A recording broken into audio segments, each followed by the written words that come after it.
நாடாளுமன்றத்தில் பாஜக காங்கிரஸ் எம்பிக்களிடையே தள்ளுமுள்ளு. ராகுல் காந்தி தள்ளிவிட்ட எம்பி தன் மீது விழுந்ததால் கீழே விழுந்து காயம் ஏற்பட்டதாக பாஜக எம்பி பிரதாப் சந்திரன் பரபரப்பு குற்றச்சாட்டு.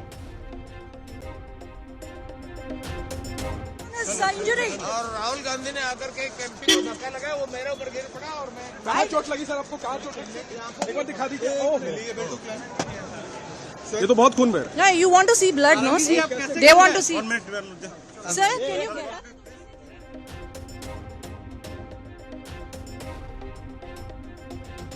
நாடாளுமன்றத்துக்குள் என்னை செல்ல விடாமல் பாஜக எம்பிக்கள் தடுத்து நிறுத்தி கொலை மிரட்டல் விடுத்தனர்.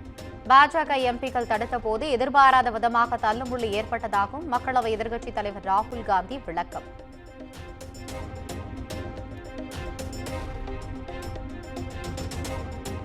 ராகுல் காந்தியும் காங்கிரசும் நாடாளுமன்றத்தில் மன்னிப்பு கேட்க வேண்டும். மத்திய அமைச்சர் கிரண் ரிஜிஜு வலியுறுத்தல்.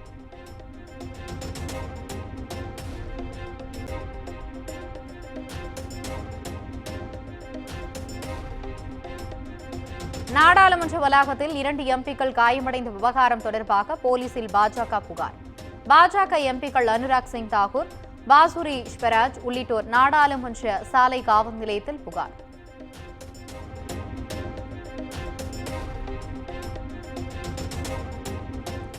காங்கிரஸ் எம்பிக்கள் மீது பாஜக பெண் உறுப்பினர் கோனியாக் புகார். காங்கிரஸ் உறுப்பினர்கள் தன்னை அச்சுறுத்துவதாக மாநிலங்களவை தலைவருக்கு கோனியாக் கடிதம்.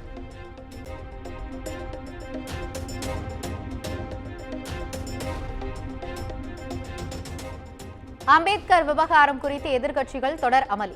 நாடாளுமன்ற இரு அவைகளும் நாள் முழுவதற்கும் ஒத்திவைப்பு.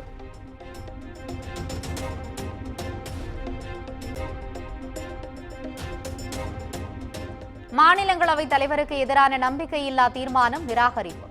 ஜெக்தீப் தன்கருக்கு எதிராக எதிர்க்கட்சிகள் வழங்கிய நம்பிக்கையில்லா தீர்மானம் நிராகரிப்பு.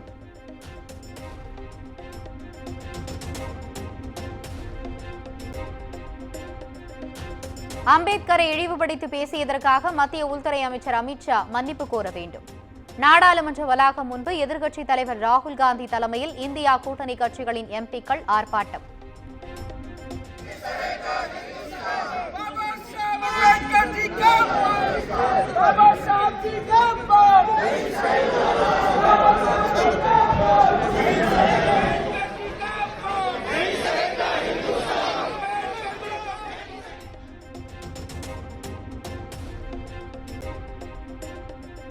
மத்திய உள்துறை அமைச்சர் அமித்ஷாவை கண்டித்து தமிழ்நாடு முழுவதும் திமுக ஆர்ப்பாட்டம்.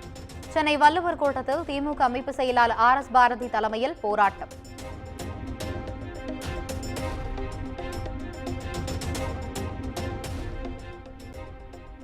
தமிழ்நாடு முழுவதும் அமித்ஷாவுக்கு கண்டனம் தெரிவித்து விசிகாவினர் ரயில் மறியல்.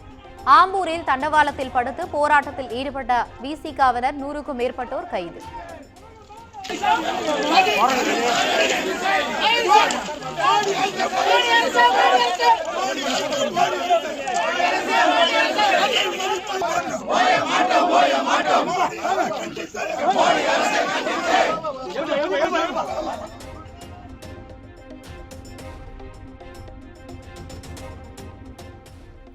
அம்பேத்கர் குறித்து பேசிய அமித்ஷாவை வலிக்காமல் வலியுறுத்த EPSக்கு மனமில்லை. ஆழ்ந்த உறக்கத்தில் இருக்கிறார் EPS இருப்பதாகவும் அமைச்சர் ரகுபதி விமர்சனம்.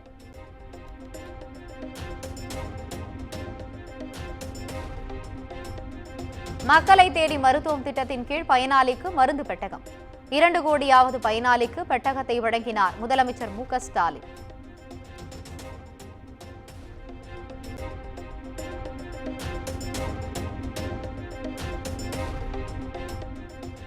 ஊரக வளர்ச்சி மற்றும் ஊராட்சித்துறை சார்பில் 177 கோடி ரூபாய் மதிப்பில் உயர்மட்ட பாலங்கள். 18 மாவட்டங்களில் 34 உயர்மட்ட பாலங்கள் கட்ட முதலமைச்சர் MK ஸ்டாலின் உத்தரவு.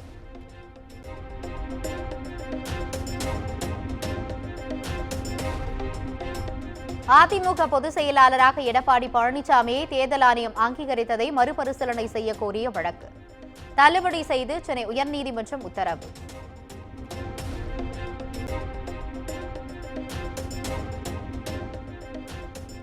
நெல்லையில் கொட்டப்பட்ட மருத்துவ கழிவுகளை கேரள அரசே அகற்ற வேண்டும்.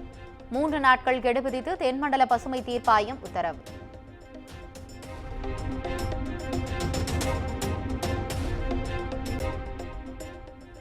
ஆம்ஸ்ட்ராங் கொலை வழக்கில் கைது செய்யப்பட்ட ரவுடி திருவேங்கடம் என்கவுண்டர் செய்யப்பட்ட வழக்கை சிபிசிஐடி விசாரணைக்கு மாற்ற தயார் என தமிழ்நாடு அரசு உயர்நீதிமன்றத்தில் தகவல்.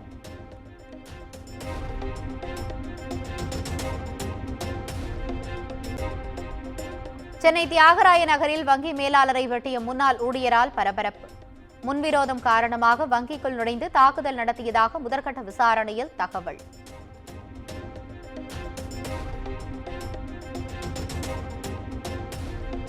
மதுரையில் ஜிஎஸ்டி வரியை குறைப்பதற்காக 3.5 லட்சம் லஞ்சம் பெற்றதாக ஜிஎஸ்டி அதிகாரிகள் 3 பேர் கைது.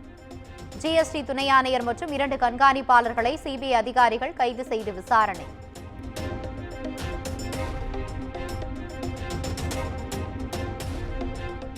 விழுப்புரம் திண்டிவனத்தில் திமுக கவுன்சிலரின் கணவர் மற்றும் முன்னாள் கவுன்சிலர் இடையே மோதல். பாலம் சீரமைப்பு தொடர்பான செலவு தொகை குறித்து வாக்குவாதம்.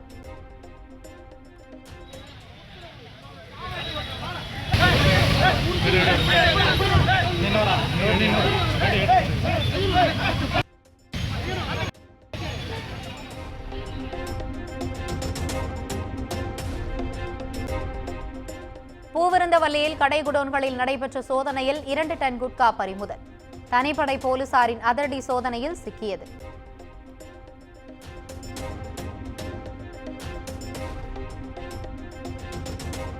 கரூர் மாவட்டம் கிருஷ்ணராயபுரம் அருகே ரவுடி காளிதாஸ் கொலை செய்யப்பட்ட சம்பவம். காளிதாஸ் தலையை துண்டித்து கொலை செய்யப்பட்ட வழக்கில் 5 பேர் கைது.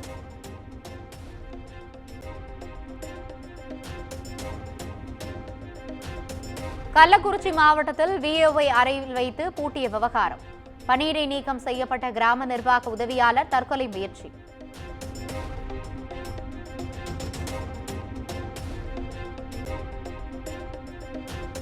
கரூர் அருகே அரசு பள்ளிக்குள் புகுந்து மாணவரை கடித்த வெறிநாய்.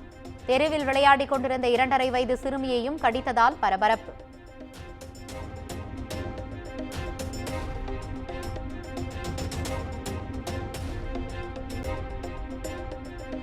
வேலூர் துருகம் வனப்பகுதியில் சிறுத்தை புலி தாக்கி இளம்பெண் உயிரிழந்த சம்பவம்.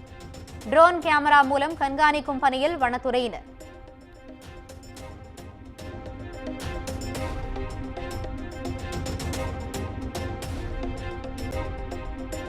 சர்வதேச கிரிக்கெட்டிலிருந்து ஓய்வு அறிவித்தது கவலை அளிக்கவில்லை. தனிப்பட்ட விதத்தில் மன நிம்மதி தந்ததாக சென்னை திரும்பிய ரவிச்சந்திரன் அஸ்வின் பேட்டி.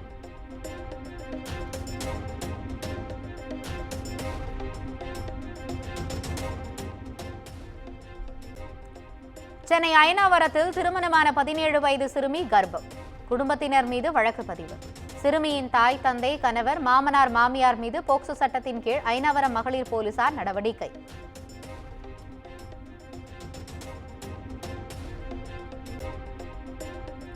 தமிழ்நாடு மற்றும் புதுச்சேரியில் வருகிற 25ஆம் தேதி வரை மிதமான மழை பெய்யும். சென்னையிலும் அடுத்த 48 மணி நேரத்தில் மழை பதிவாகும் என்றும் வானிலை ஆய்வு மையம் கணிப்பு.